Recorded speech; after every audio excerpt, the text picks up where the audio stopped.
నీటిపారుదల శాఖ అధికారులతో మంత్రి ఉత్తమ్ సమావేశం. మెదక్ జిల్లా పెద్దశంకరంపేటలో ఉద్రిక్తత. విశాఖలో స్పా సెంటర్పై పోలీసుల దాడులు. ఇలాంటి వార్తల్ని 30 సెకండ్స్ ఫుల్ న్యూస్ లో చూసేద్దాం ఫటాఫట్.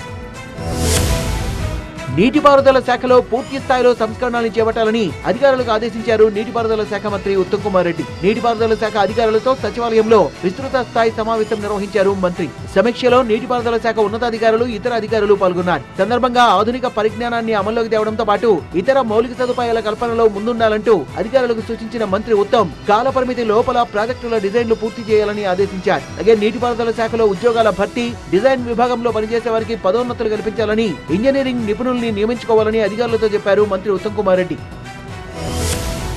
మెదక్ జిల్లా పెద్దశంకరంపేటలో ఉద్రిక్త పరిస్థితి నెలకొంది. కాంగ్రెస్, బీఆర్ఎస్ నాయకుల మధ్య వాగ్వాదం తోపులాటకు దారితీసింది. మాజీ ఎమ్మెల్యే భూపాల్ రెడ్డి కారును అడ్డుకున్నాయి కాంగ్రెస్ శ్రేణులు. మాజీ ఎంపీపీ జంగం శ్రీనివాస్ ఇంటికొచ్చే సమయంలో ఆయన వాహనాన్ని అడ్డుకున్నారు. పోలీసులు జోక్యం చేసుకుని పరిస్థితిని అదుపులోకి తెచ్చారు. సోషల్ మీడియాలో పోస్టుపై పెద్దశంకరంపేటలో బీఆర్ఎస్, కాంగ్రెస్ నాయకుల మధ్య సవాళ్ల పర్వం నడిచింది. దీంతో చర్చలకు రావాలంటూ ఇరు వర్గాల నాయకులు సవాళ్లు విసురుకున్నారు. మాజీ ఎంపీపీ జంగం శ్రీనివాస్ ఇంటి దగ్గరకు కాంగ్రెస్ నాయకులు చేరుకోవడంతో ఉద్రిక్త వాతావరణం చోటు చేసుకుంది. మాజీ ఎంపీపీని పరామర్శించేందుకు వచ్చిన మాజీ ఎమ్మెల్యేని కాంగ్రెస్ కార్యకర్తలు అడ్డుకున్నారు.